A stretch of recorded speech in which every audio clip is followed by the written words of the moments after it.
My parents hated me when I bought a house and didn't give it to my spoiled brother. Before continuing the story, let us know in the comments which city you're watching from. Don't forget to subscribe to the channel, hit the notification bell so you won't miss more stories, and leave your like on the video. I learned early that love in my family wasn't distributed equally. It was rationed, carefully measured, and my brother got the lion's share while I survived on scraps. My parents never announced their favoritism. They didn't need to. It was in every action, every decision. When my brother wanted new sneakers, they appeared within days. When I needed school supplies, I heard lectures about budgeting and responsibility. He was 12 when they bought him his first laptop. I was 15 when I bought my own with money from my weekend job at a diner. "Your brother needs support," my mother would say, as if it explained everything. "He's more sensitive. You've always been the strong one." Strong. That word became my cage. It meant I didn't need encouragement when I made honor roll. It meant I didn't deserve comfort when I came home exhausted from double shifts. It meant my accomplishments were expected while his mediocrity deserved celebration. The summer I turned 16, I worked 40 hours a week at a warehouse while my brother spent 2 months at a summer camp in Colorado. My back ached from lifting boxes, my hands were rough with calluses. Meanwhile, he sent postcards about horseback riding and campfires. "Isn't it wonderful that he's having such formative experiences?" my father said at dinner one night, displaying one of the postcards on the refrigerator. I looked down at my calloused hands and said nothing. When something broke in the house, I was questioned first. When money went missing, I was accused. When my brother crashed my mother's car during his first week with a license, she cried about how traumatized he must be. When I accidentally scratched my father's car door with my bike 3 years earlier, I'd paid for the repair out of my own savings. The pattern was so consistent it became invisible to everyone but me. My brother floated through life on excuses and second chances. He quit jobs after weeks because they were too stressful or didn't appreciate him. He dropped out of community college twice. Each time, my parents nodded sympathetically and assured him he'd find his path. I found my path because I had to. At 17, I was working 2 jobs and saving every dollar. At 18, I moved into a tiny studio apartment that smelled like old carpet and cooking oil. At 19, I enrolled in cosmetology school while working nights at a 24-hour diner. My brother, at 21, still lived at home, sleeping until noon and playing video games until dawn. "He's still figuring things out," my mother explained when I stopped by one Sunday. Not everyone matures at the same pace. I looked at my brother sprawled on the couch in his pajamas at 3 in the afternoon and wondered what pace he was moving at. By 23, I'd opened my own small salon. The space was modest, just 4 styling chairs in a strip mall between a dry cleaner and a tax office. But it was mine. I'd earned it with years of brutal work schedules, skipped meals, and nights spent too exhausted to do anything but sleep. My parents visited once during the first month. They looked around with polite interest, the way you might observe someone's hobby that doesn't quite make sense to you. "This is nice," my father said. "Must be expensive to maintain." "I manage," I replied. "Your brother's been looking at business opportunities too," my mother added. "He's very interested in entrepreneurship." Interested. That was the word they used for my brother's brief enthusiasms that never translated into actual effort. He was interested in photography until he realized it required practice. Interested in personal training until he learned about certification requirements. Interested in starting a podcast until he discovered editing was work. The salon grew slowly but steadily. I built a client base through word of mouth, long hours, and genuine care for the people who sat in my chair. One of those clients became more than that. She became my first real friend outside the twisted dynamics of my family. She saw through my carefully maintained composure during our sessions. When I mentioned my brother casually, she noticed the tension in my voice. When I talked about my parents, she recognized the careful editing I did. "They sound complicated," she said once, and that understatement made me laugh for the first time in weeks. She became my reminder that relationships didn't have to be transactions. That support didn't have to come with conditions, that I deserved to be seen as more than either a workhorse or a problem. By 26, I had something I'd never had before. Savings. Real savings. The kind that could become something tangible. Something permanent. I started looking at houses, scrolling through listings late at night, imagining what it would feel like to have a place that was truly mine. I mentioned it to my parents during one of our increasingly rare dinners together. "That's ambitious," my father said, in a tone that suggested it was more reckless than ambitious. "I've been saving for years," I replied. "I'm ready." My mother's expression shifted to something I couldn't quite read. "Well, we'll see. These things take time." I didn't understand her response then. I didn't understand why my brother suddenly looked uncomfortable, or why the conversation moved quickly to other topics. I didn't understand why, over the following weeks, every time I brought up house hunting, my parents would steer the discussion toward my brother's latest struggles with employment or housing or life in general. I didn't understand yet that they'd already made plans for my money, plans that didn't include asking my permission. 3 years passed. 3 years of building something real from nothing. The salon wasn't just surviving anymore, it was thriving. I'd hired 2 other stylists, and my client base had grown through steady word of mouth and genuine care. Every week, I transferred money into my savings account. Not much at first, just whatever was left after rent and utilities. But it added up. Slowly, steadily, it grew into something that felt almost impossible, a future. I kept a notebook where I calculated and recalculated what I'd need for a down payment. I researched neighborhoods, studied mortgage rates, attended first-time homebuyer seminars on my days off. I did everything alone, the same way I'd done everything else. My friend from the salon, my first regular client who'd become something more like family, noticed my research. "House hunting?" she asked one afternoon, while I was mixing her color. "Maybe," I said. "Soon, I think." "That's amazing." Her smile was genuine, proud. "You've worked so hard for this." It was such a simple statement, but it meant everything. Someone saw my effort. Someone recognized that what I had wasn't luck or privilege. It was earned. My parents knew about my plans. I'd mentioned it several times over the past year during our monthly dinners, those increasingly strained gatherings where I showed up out of obligation more than desire. "Still thinking about buying a house?" my father would ask, in that tone suggesting I was discussing plans to climb Mount Everest in flip-flops. "Still saving," I'd reply. Then my mother would sigh, that particular sigh signaling incoming guilt. "Your brother's having such a hard time finding stable housing. The rental market is so difficult for young people." My brother was 29. I'd been supporting myself since 18. "Maybe he should consider a roommate," I'd suggest, knowing it was pointless. "Share costs." "He's very particular about his living environment," my mother would say. "He needs his own space to really thrive."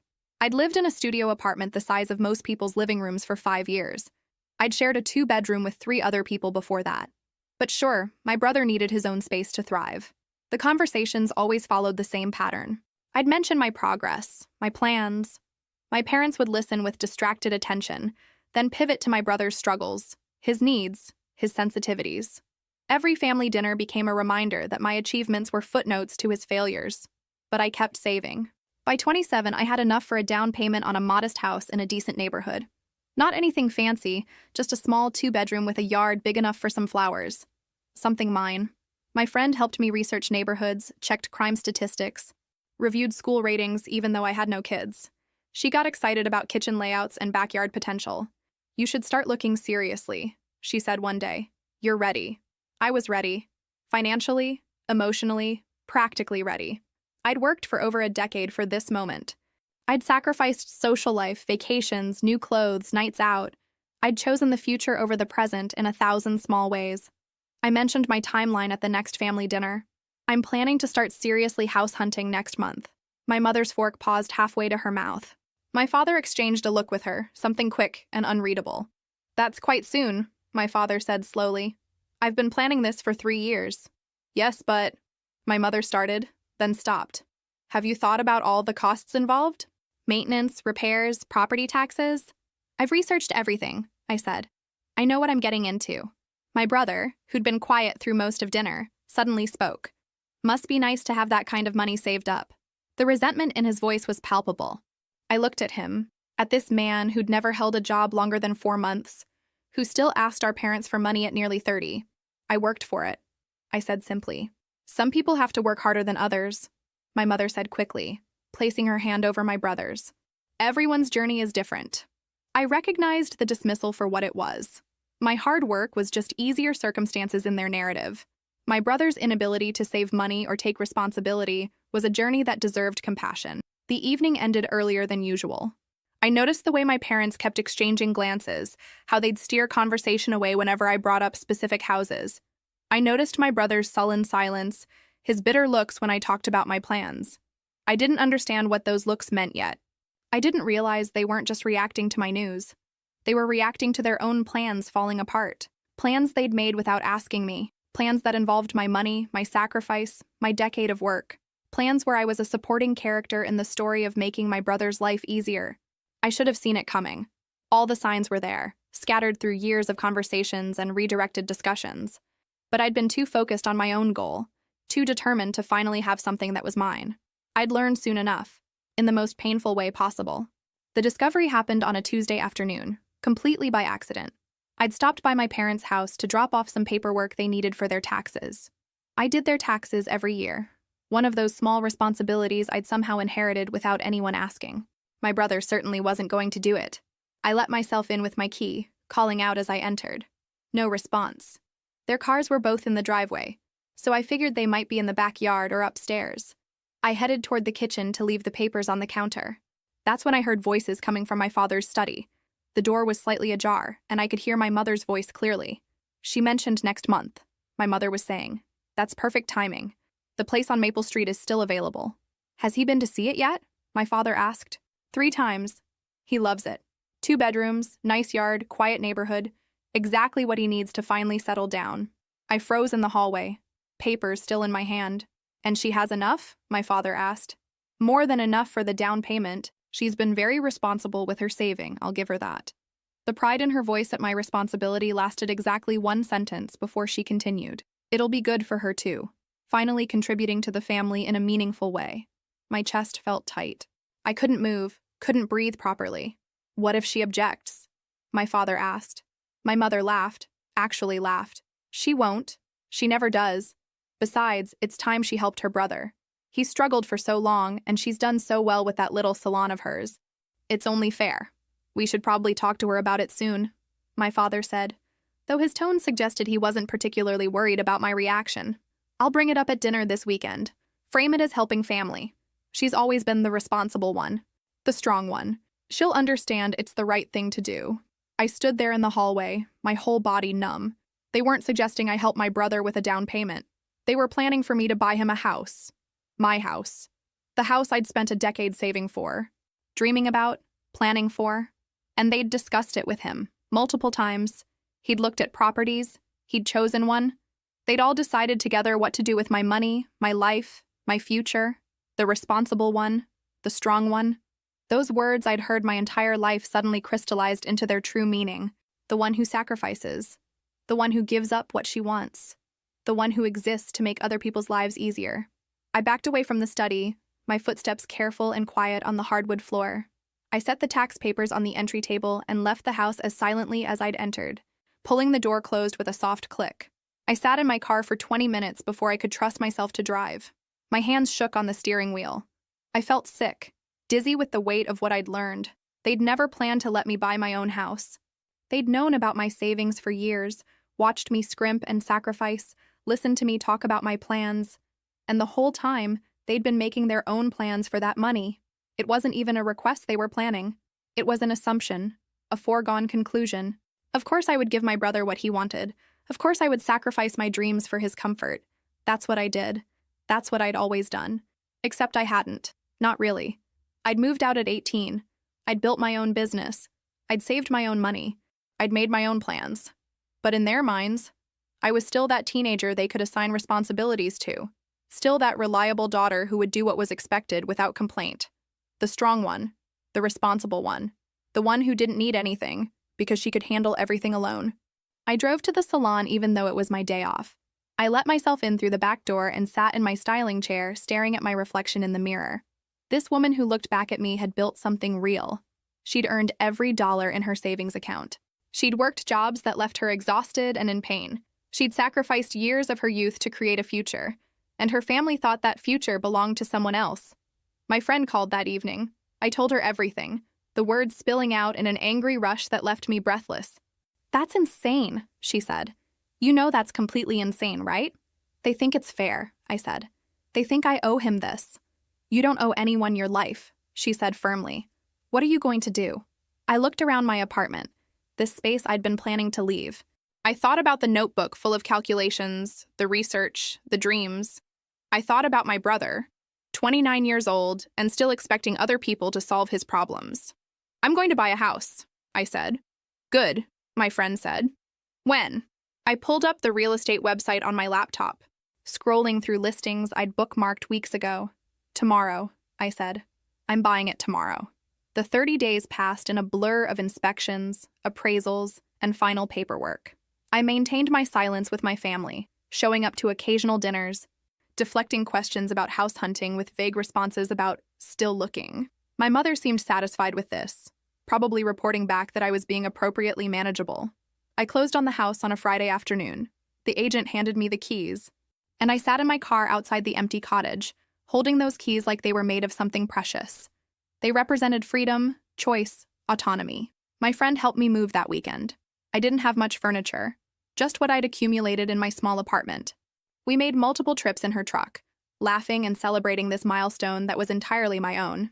You need to tell them eventually, she said on Sunday evening as we assembled my bed frame. I know, I said. I just want a few days of peace first. Those few days ended on Tuesday. I was at the salon when my phone started ringing. My father. I let it go to voicemail.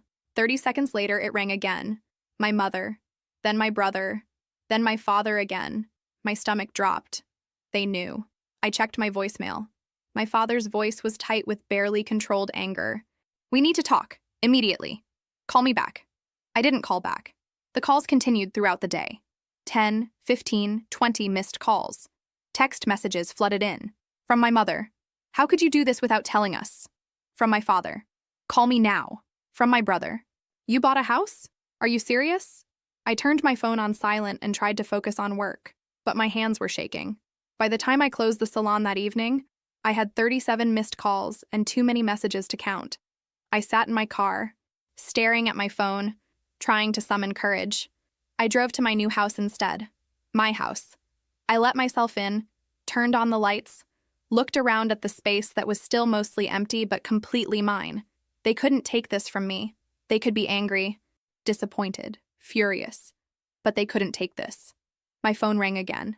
My father. I took a deep breath and answered. Where have you been? He demanded. We've been trying to reach you all day. I was working. We found out about the house. The agent mentioned it to someone your mother knows. How could you do this without discussing it with us? I didn't need to discuss it. It's my money. My decision.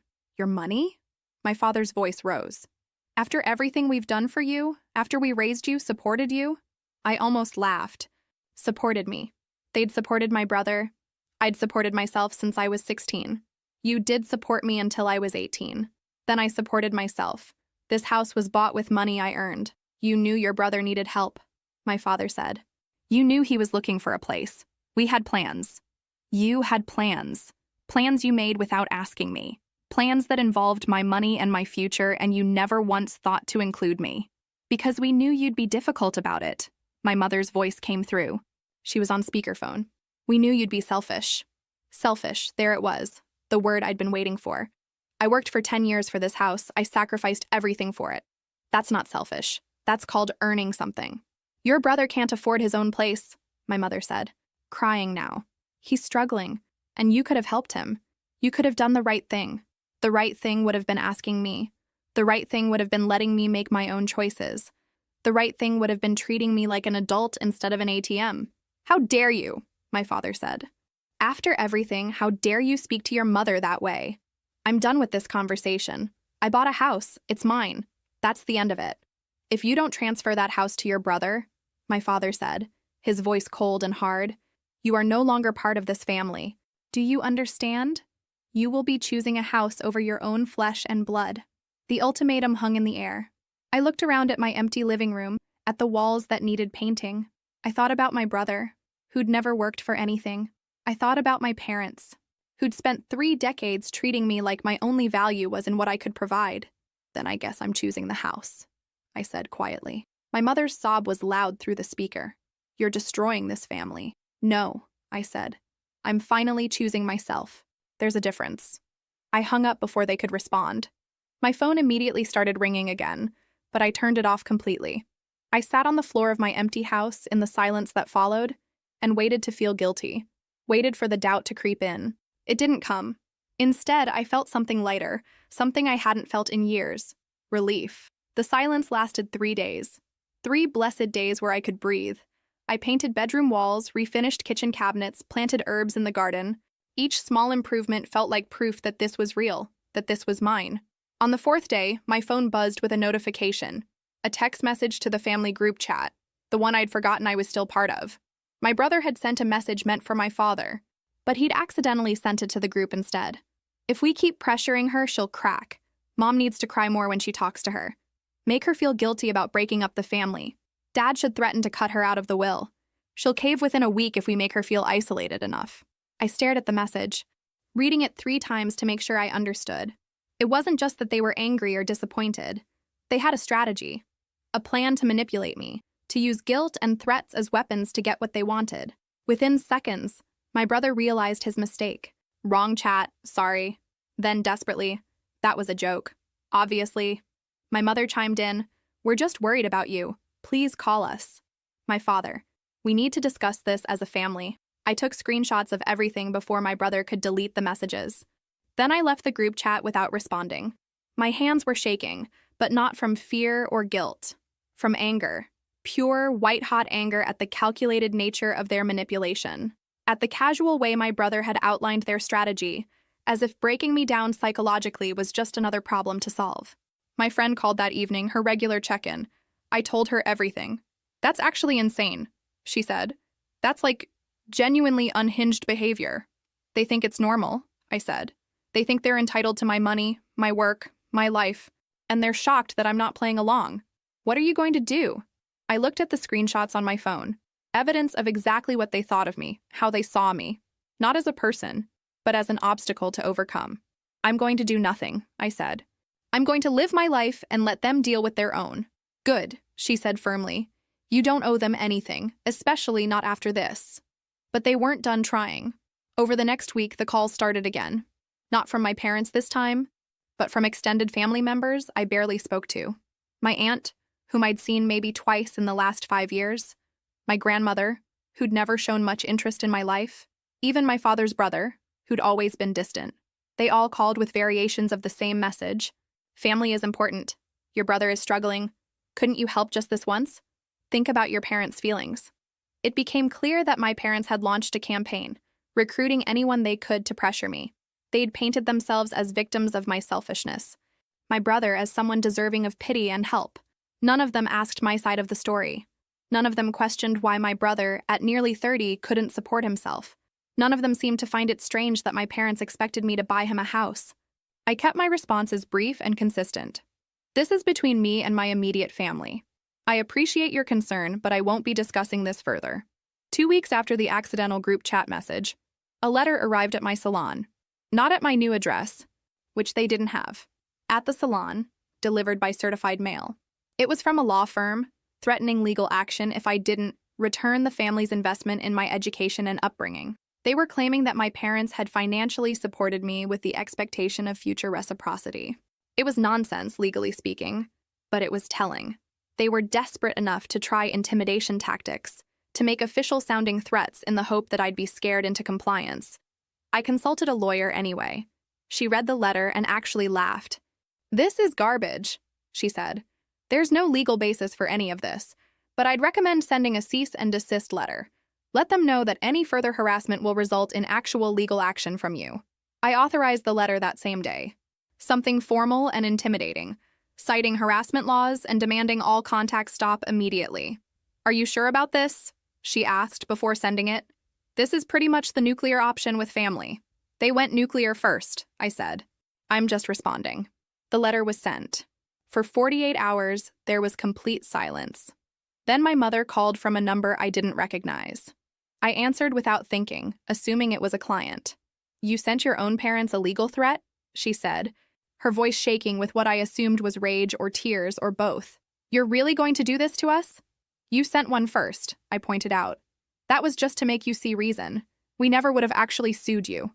And my letter is just to make you stop harassing me," I said calmly, "which you'll notice has included calling from a different number to get around me blocking you." She hung up without another word. That evening, I sat in my living room, in the house they'd planned to take from me, surrounded by furniture I'd bought with my own money, and I felt something unexpected. Peace. Real peace. The kind that comes not from having everything perfect, but from knowing exactly where you stand. They'd shown me who they were. I'd chosen who I wanted to be, and I'd never been more certain I'd made the right choice. The cease and desist letter worked, at least temporarily. The phone calls stopped. For 2 weeks, I lived in blessed silence, focusing on work and settling into my new home. I changed the locks, installed a security system with cameras. My lawyer had suggested it, not because she thought they'd do anything dangerous, but because documentation mattered. I also changed my passwords for everything: email, bank accounts, social media. After seeing how calculated their manipulation was, I wasn't taking chances. 2 weeks after the cease and desist letter, I posted on social media for the first time since buying the house. It was simple: a photo of my front porch at sunset, the garden visible in the frame. The caption read, "Sometimes the best investment is in yourself." Nothing dramatic, nothing accusatory, just a statement and a picture of something I'd earned. I posted it and went to bed. By morning, the post had dozens of comments. Most were congratulations from clients and acquaintances. Then I saw a comment from one of my regular clients. Finally, someone who actually worked for what they have. Not everyone gets things handed to them. It was innocent. She had no idea about my family situation. But to anyone who knew the context, it read like a shot at my brother. My phone started buzzing within the hour. Messages from people I barely knew, asking if everything was okay, mentioning they'd heard things were complicated with my family. My mother had been talking. She'd been sharing her version of events, painting herself as the victim, and now people were putting pieces together. My father called that afternoon furious. "You're publicly humiliating your brother," he said. "That post, those comments, everyone's talking about it." "I posted a picture of my house," I said calmly. "I can't control what other people comment. You know exactly what you're doing. You're trying to make him look bad." "I'm not trying to make anyone look anything. I'm living my life. If that makes him look bad by comparison, maybe that's something he should think about." "You've always been jealous of him," my father said. "You can't stand that he's the favorite." "I'm done with this conversation. Don't call me again." I hung up and blocked his number. Then my mother's. And my brother's. I should have done it weeks ago. That evening, I got a message from someone I'd gone to high school with. "Your brother is asking people to donate to a crowdfunding campaign. He's saying he needs help buying a home. I thought you should know." She sent me a link. There he was, with a carefully crafted sob story about financial hardship and family difficulties. He talked about struggling to find stable housing, about working hard but never quite getting ahead. He didn't mention quitting every job after weeks, didn't mention our parents supporting him for 3 decades, didn't mention they'd planned to use my money to buy him a house. Instead, he positioned himself as someone who'd fallen on hard times through no fault of his own. The campaign had been up for 3 days. He'd raised exactly $73. I took screenshots of everything. Then I made a decision. I posted the screenshots on my social media with a simple caption: "Interesting perspective on financial hardship from someone who's never held a job longer than 4 months and whose family planned to buy him a house with my savings." It was petty. I knew it was petty even as I hit post. But I was done being silent, done letting them control the narrative. The response was immediate and overwhelming. Friends, clients, acquaintances came out in support. They shared their own stories of entitled family members. My brother's crowdfunding campaign was flooded with comments, not sympathetic ones. People called him out for his entitlement, his manipulation. Someone even found old posts of him bragging about vacations, contradicting his claims of hardship. The campaign was taken down within hours. My friend called me that night. "Well, you certainly didn't hold back. Was it too much?" I asked, feeling a mix of satisfaction and guilt. "Honestly, no. They tried to manipulate you, harass you, legally threaten you. You just told the truth. The truth feels brutal sometimes," I said. "Truth usually does," she replied, "especially when people have been lying for so long." I looked at my phone, at the notifications still pouring in, at the messages of support. For years, I'd been silent. I'd been the strong one, the responsible one, the one who didn't cause problems. I'd let them write the story however they wanted, but I wasn't in the margins anymore. I had a house, a business, a life that was entirely my own, and if they wanted to make this public, if they wanted to play games with crowdfunding campaigns and social media sympathy, then fine, I'd play too. But I'd play with the truth. The fallout from exposing my brother's crowdfunding campaign was swift and far-reaching. Within 24 hours, the narrative had completely shifted. People who'd been sympathetic to my parents' version suddenly understood what had really been happening. Former family friends reached out with apologies, saying they'd only heard one side. Some of my mother's own circle quietly distanced themselves. My brother tried damage control. He posted a long explanation about how he'd been misunderstood and how family drama had gotten blown out of proportion. But the screenshots I'd posted were clear. The comments on his post were brutal. People called him out directly, asked about the jobs he'd quit, questioned why a 30-year-old expected others to buy him a house. He deleted the post within hours. Then he deleted his entire social media account. My parents tried a different approach. They sent a certified letter to my business, carefully worded by their lawyer. Not threatening this time. An attempt at manipulation disguised as reconciliation. They wanted to have a conversation about healing the family. They suggested family counseling. They offered to find a solution that works for everyone. I showed the letter to my lawyer. She read it and shook her head. They're trying to create a paper trail that makes them look reasonable. If you don't respond, they can claim you refused all attempts at reconciliation. So I have to respond? You should. But be brief. Acknowledge receipt and decline. Don't explain, don't justify. Just no. I sent a single-sentence response through my lawyer. I acknowledge receipt of your letter and decline your offer. Nothing more. No explanation. No door left open. The response from my father came directly to my phone from yet another unknown number. You're really going to throw away your entire family over money? I stared at the message before responding. You threw away your daughter the moment you decided my only value was in what I could provide to my brother. I blocked the number. My friend noticed how tired I was getting. Not physically tired, but emotionally exhausted from the constant vigilance. You should take a vacation, she suggested one evening. Get away for a week, somewhere they can't find you. I can't leave the salon for that long. Yes, you can. You have 2 other stylists. When's the last time you took a real break? I couldn't remember. Years, probably. Think about it. You've been in survival mode for months. You need to actually live a little. She was right. I'd been so focused on defending my choice that I'd forgotten there was supposed to be joy in having it. I booked a week at a small cabin 3 hours away. Somewhere without cell service, without internet, without any way for my family to reach me. I told no one where I was going except my friend and my lawyer. I packed books I'd been meaning to read and comfortable clothes. The first day at the cabin, I couldn't relax. I kept checking my phone obsessively, forgetting there was no signal. I was wound so tight I couldn't sit still. The second day was better. I took a long walk. I made breakfast and ate it slowly. I read half a book on the porch. By the third day, something started to loosen in my chest. That constant vigilance began to ease. I realized I'd been holding my breath for months, and I was finally starting to breathe normally again. I thought about my brother during those quiet days, not with anger anymore, but with something closer to pity. He was 30 and had never learned how to stand on his own. Our parents had done that to him, and now he was paying the price. I thought about my parents too, about how they'd built their entire identity around managing my brother's life.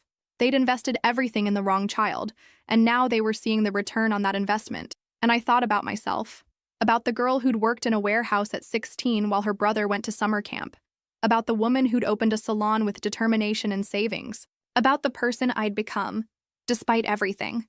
I liked who I'd become. I liked the woman who stood her ground, who chose herself, who refused to be manipulated. On the last day, I sat on the cabin porch and watched the sunset.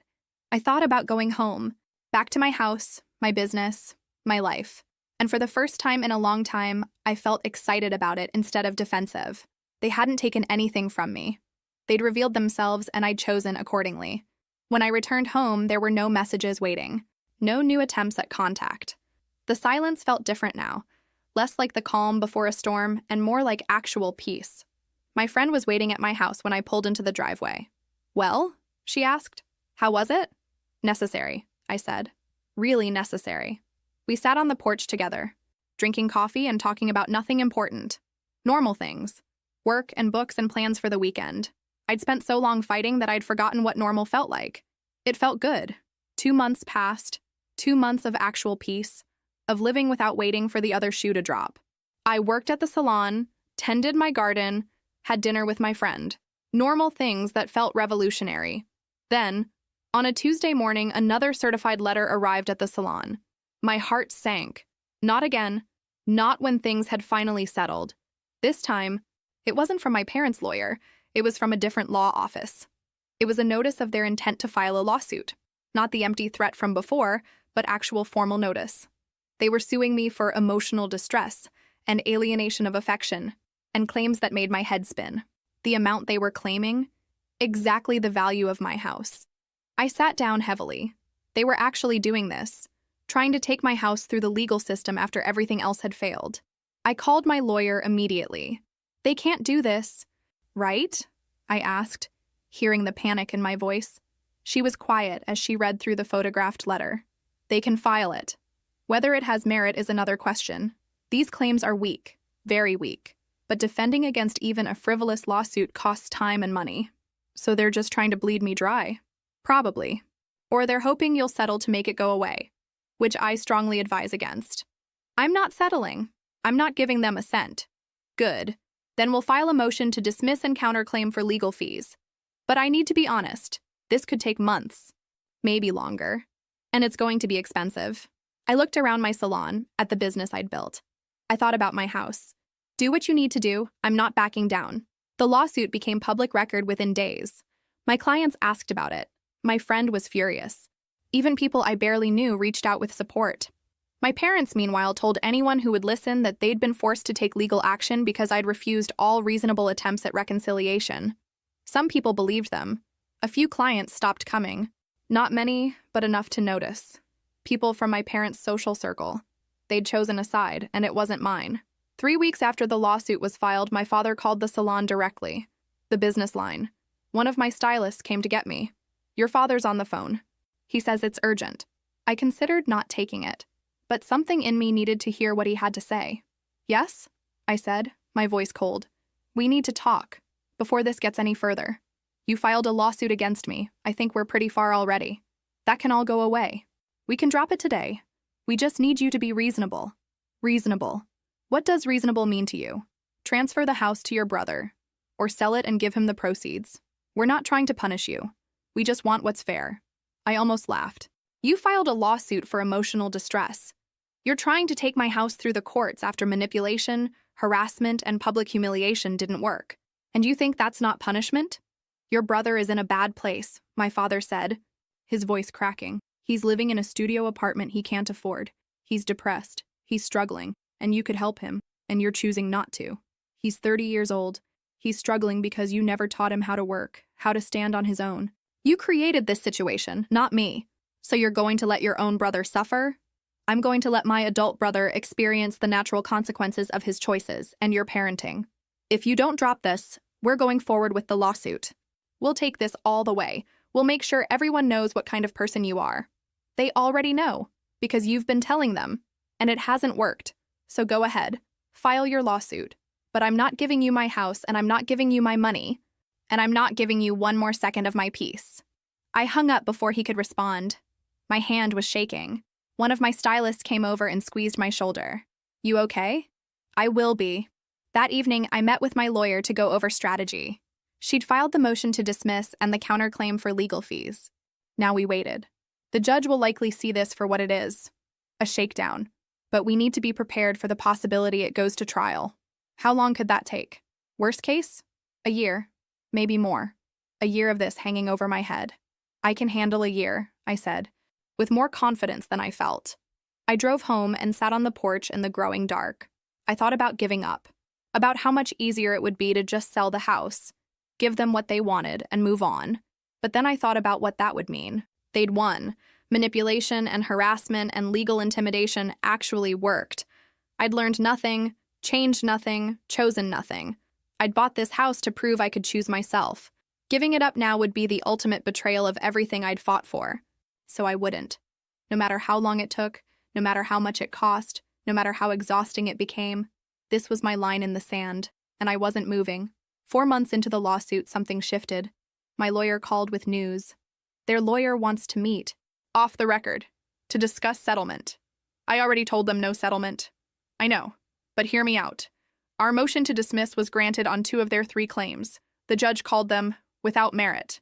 The only claim still standing is weak, and their lawyer knows it. So they want to negotiate their way out before they look worse? Probably. But it's also an opportunity. We can make demands, including payment of your legal fees. I thought about it. 4 months of stress, of legal bills piling up.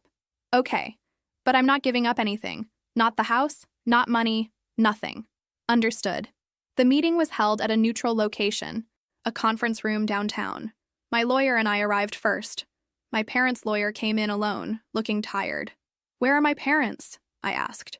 I advised them not to attend. This conversation will be more productive without emotions running high. He was probably right.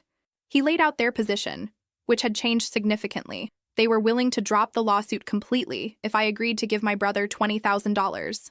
"No," I said immediately. "It's significantly less than they were originally seeking. It's $20,000 more than they deserve. They've harassed me, threatened me, and filed a frivolous lawsuit. And now they want me to pay them for the privilege of making it stop? My clients feel they've been reasonable," he said, though his tone suggested he didn't believe it. "Your clients," my lawyer said, "have filed a lawsuit that's been mostly dismissed already. The remaining claim is weak. When this goes to trial, not only will they lose, but the judge may award my client her legal fees, which are considerable." He was quiet.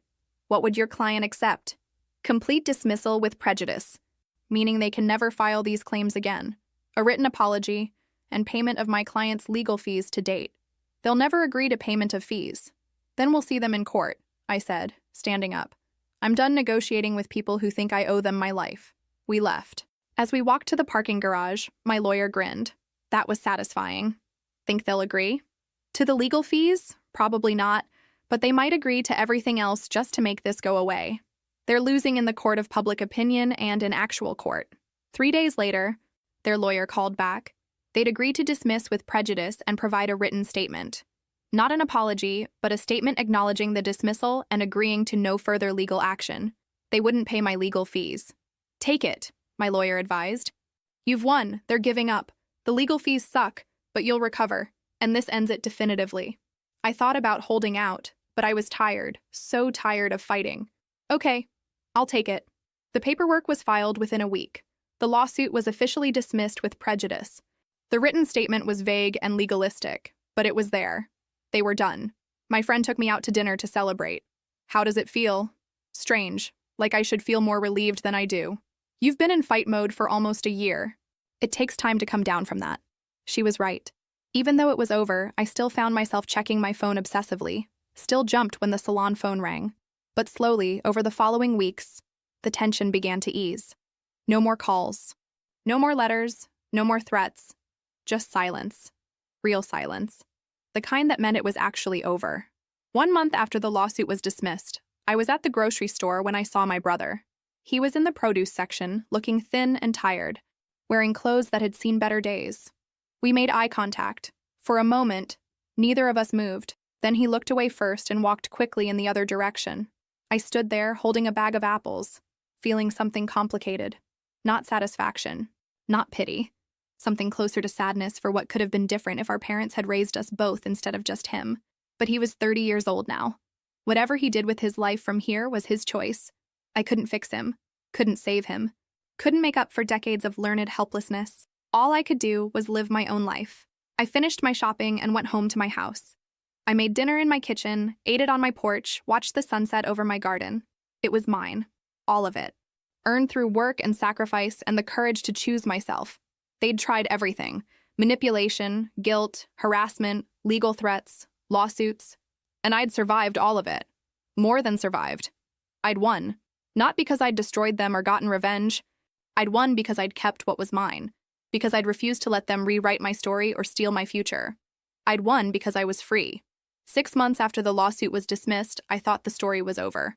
I'd moved on with my life, focused on the salon, enjoyed my house. The past felt like something I'd survived and left behind. Then my brother showed up at my door. It was a Saturday morning.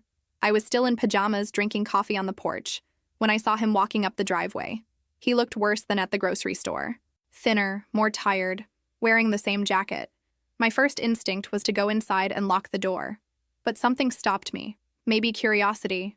Maybe the lingering remnants of the sister I'd once been. "What do you want?" I asked, not standing up, not inviting him closer. "Can I talk to you just for a minute?" "You have 5 minutes, talk from there." I gestured to where he stood, several feet from the porch. He swallowed hard. "I need a place to stay. Just temporarily. A week, maybe 2. I got evicted and I have nowhere else to go." I should have felt satisfaction. This was the natural consequence of his choices. But mostly, I just felt tired. No, I said simply. Please, he said, tears in his eyes. I know I don't deserve it. I know I've been terrible. But I'm desperate. Mom and Dad cut me off. They said if I couldn't figure it out on my own by now, they were done helping me. That surprised me. After everything they'd done to try to get me to support him, they'd finally given up. So now you come to me, the sister you tried to steal from, the one you and Mom and Dad harassed and sued. Now that they've abandoned you, I'm supposed to step in? I didn't know it would go this far, he said, his voice breaking. I swear, I didn't think they'd actually sue you. That was all them. I just wanted help. And they said you'd come around eventually. You knew exactly what they were planning. You looked at houses. You chose the one you wanted. You were part of it from the beginning. I was 29 and still living with my parents. I didn't know how to do anything else. They always fixed everything for me. I thought this was just another thing they'd fix. I looked at him. Really looked at him. This man who'd had every advantage and squandered all of it. You're 30 now. Still don't know how to do anything? I have a job. I've been working at a warehouse for 3 months. It doesn't pay much, but it's steady. I couldn't make rent this month after paying back some debts. 3 months. The longest he'd ever held a job, as far as I knew. Where were you planning to go after 2 weeks here? I don't know. I was just trying to solve the immediate problem. There it was. The pattern that had defined his entire life. Never thinking ahead, never planning, just lurching from crisis to crisis. I can't help you. Not because I'm cruel or heartless. Because helping you now would just be another reset button. Another way to avoid consequences. You need to figure this out yourself. I don't know how, he said, genuinely lost. Then learn. The way I did. The way millions of people do every day. You call shelters. You ask about assistance programs. You reach out to friends. You make a plan. You do it scared and uncertain and without a safety net, because that's what being an adult means. You really won't help me at all? Not even with information about where to go? I pulled out my phone and searched for resources. I forwarded him a list of shelters, assistance programs, food banks, and job training services. That's all the help I can give you. Information. What you do with it is up to you. He looked at his phone. You really hate me that much? I don't hate you. I pity you. Our parents broke you by never letting you struggle, never letting you fail, never teaching you that you were capable. They loved you in the worst way possible. And I can't fix what they did to you. Only you can do that. By staying in a shelter and eating at food banks? By learning that you can survive hard things? By discovering that you're more capable than they ever let you believe? By building something yourself instead of expecting it to be handed to you? He was quiet. You're really not going to let me stay here? No. Even knowing I might end up on the street? You won't end up on the street if you use those resources. But even if you did, that's your responsibility, not mine. I can't save you from yourself. He turned to leave, then looked back. I'm sorry. For all of it. The house thing, the lawsuit, everything. I'm sorry. It was the first time he'd ever apologized to me for anything. I believe you, but that doesn't change my answer. He nodded and walked away. I watched him reach the street, hesitate, then pull out his phone and start scrolling through the resources I'd sent. It wasn't much, but it was a start. My friend called an hour later. She'd seen my brother leaving. Are you okay? I think so. I just turned away my brother who was asking for help. You gave him resources. That is help, just not the kind that would enable him. He apologized. Good. He should have. Did it change anything? No. But it was something. I sat on my porch long after, thinking about the boy my brother had been and the man he'd become, thinking about whether he'd actually use those resources or find another person to manipulate. But mostly, I thought about the fact that it wasn't my problem anymore. He was 30 years old. What happened next was up to him, and I was finally, truly free. 1 year later, I was at the salon when a familiar face appeared. My mother. She looked older, tired beyond physical exhaustion. She stood in the doorway, not quite entering, waiting for permission. I was with a client, mid-cut. I caught her eye in the mirror and gestured to the waiting area. She sat quietly. It took 20 minutes to finish. When the client left, I locked the door and flipped the sign to closed. What do you want? To talk. If you'll let me. I gestured to a styling chair. She sat, and I leaned against the counter, arms crossed. I wanted to tell you that I'm proud of you. This place, your house, everything you've built. I didn't respond. The words felt like they should mean something. but they didn't. Your brother has been living in a group home for 6 months. He's still working at that warehouse. He's been promoted twice. He seems different. Good for him, I said. Your father and I have been in therapy, trying to understand where we went wrong. And have you figured it out? She was quiet. We broke him. We loved him so much we never let him grow up. And we were so hard on you that you had to grow up too fast. It was the closest thing to acknowledgement I'd ever gotten. Why are you here? I wanted to apologize. For everything. The favoritism, the harassment, the lawsuit, for not seeing you as a person instead of just a resource. Okay. Apology noted. I know it doesn't fix anything. I'm not here asking for forgiveness or reconciliation. I just wanted you to know that I understand now. What we did to you. I studied her face. She just looked sad and tired and genuinely remorseful. You didn't take anything from me. You tried. But I didn't let you. That's the difference. I know. That's why I'm proud of you. You were strong enough to stand up to us. He's learning too. You said so yourself. At 30. He's learning at 30 what you knew at 18. We sat in silence. Then she stood. I won't take more of your time. I just wanted you to know that I see you now. And I'm sorry it took losing you for me to understand. What about Dad? Her expression flickered. He's working on it. He's more stubborn, but he's trying. She walked to the door, then paused. If you ever want to talk, I'll be here. No expectations. Maybe someday, I said. She nodded and left. I stood in my empty salon, processing. It hadn't fixed anything, but it was something. That evening, I told my friend over dinner. How do you feel? Oddly, nothing. Like she was a stranger apologizing for something that happened to someone else. Maybe that's growth. You've moved on so completely that their drama doesn't touch you anymore. Maybe this was what healing looked like. Not forgiveness, just indifference. 3 months later, I saw my brother at a coffee shop. He was with people, laughing. He looked healthier. He saw me and waved, not coming over, just acknowledging my existence. I waved back. It was enough. 2 years after I bought my house, I expanded the salon, hired 2 more stylists, added chairs. The business was thriving. My friend had become family in every way that mattered. She was the sister I'd chosen. My house had become a home, the walls I'd painted, the garden I'd grown. Every corner was mine, earned through work and sacrifice. My parents sent a birthday card. Simple, no pressure. I sent a polite thank you text. We weren't reconciled, probably never would be. But we'd reached a detente. My brother kept his warehouse job. Got an apartment with a roommate, started community college part-time. I heard updates through acquaintances. I was glad for him, in an abstract way. But his journey was his own, not my responsibility. I was 30 now, the same age my brother had been when he'd shown up desperate at my door.